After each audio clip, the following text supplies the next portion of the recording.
8 February ते ऐलानियल आम चूंडुनि लाइ नामज़दगी कागज़ जमा कराइण जो अॼु आख़िरी ॾींहुं। सियासी पार्टियुनि जे उम्मीदवारनि पारां नामज़दगी कागज़ हासिल करण ऐं जमा कराइण जो सिलसिलो जारी। उम्मीदवार शाम 4:30 वॻे ताईं पंहिंजा नामज़दगी कागज़ जमा कराए सघंदा। उम्मीदवारनि जे हथ में फ़हिरिस्त बि अॼु ई जारी कई वेंदी। पीपल्स पार्टी चेयरमैन बिलावल भुट्टो ज़रदारी अॼु हिन 194 लाड़काने ऐं हिन 196 कंबर शहादात को जे क़ौमी तकनि ते नामज़दगी कागज़ जमा कराईंदो।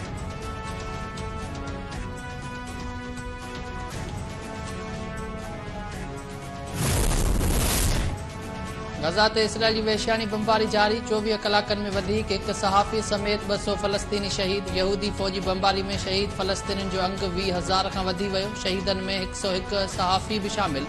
हमास पारां बि 5 इसराइली फ़ौजी मारण ऐं केतिरियूं टैंक्स ऐं बिल्डोज़र तबाह करण जी दावा। अमरीकी सदर जो बाइडन जो इसराइली वज़ीर आज़म नेतनयाहूअ सां राब्तो। शहरी आबादी जी हिफ़ाज़त ऐं इमदादी कार्रवायुनि में मामलत ते ज़ोर।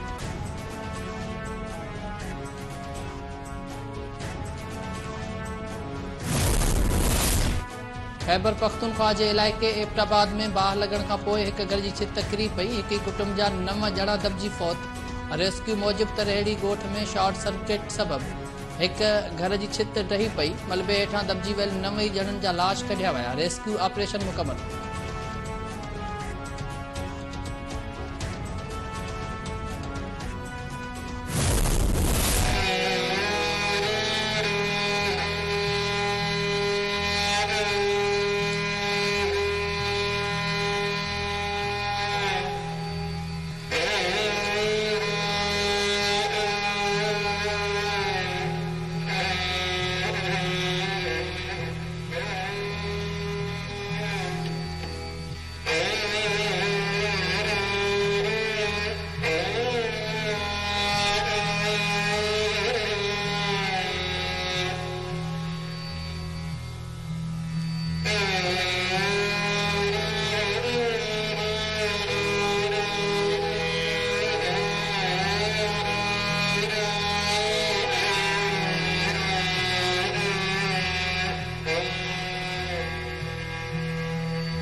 सिंध में तबाही मचाईंदड़ बरसात ऐं ॿोॾ खे 1.5 साल गुज़रण बावजूद मुतासिरनि खे घर न मिली सघिया। थधि में वात सबबि मुतासिरनि जी एंजन में इज़ाफ़ो। केतिरा ई मुतासिर सख़्त थधि में अञा ताईं तंबुनि में तरसियल। मुतासिरनि जो चवणु आहे त हुकूमत घर ठाहे ॾियण जो वाइदो नाहे पाड़ियो। बचड़नि सूधो दरबदर आहियूं, हुकूमत वाहुर करे।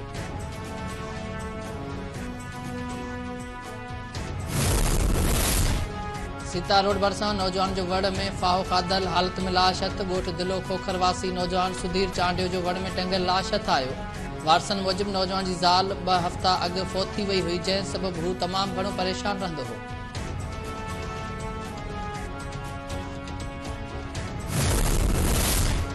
गौसपुर वेझो ओगाही बिरादरी जे 2 धुरनि में जहिड़ो 5 ॼणा ज़ख़्मी। ॻोठ साबिर ओगाही में धुरनि पारां हिक ॿिए ते लठियुनि ऐं कुहाड़ियुनि जो इस्तेमालु। ज़ख़्मियुनि खे अस्पताल मुंतक़िल कयो वियो।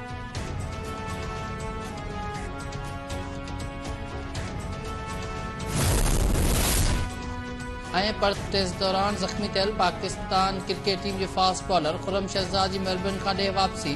इंजरी सबबि खुर्रम शहज़ाद खे डॉक्टर्स जी मशवरे बाद ॾेह वापसि घुरायो वियो। नेशनल क्रिकेट अकेडमी लाहौर में संदसि रीहैब शुरू थींदो। पाकिस्तान ऐं ऑस्ट्रेलिया विच में ॿी टेस्ट मैच 26 दिसंबर ते खेॾी वेंदी।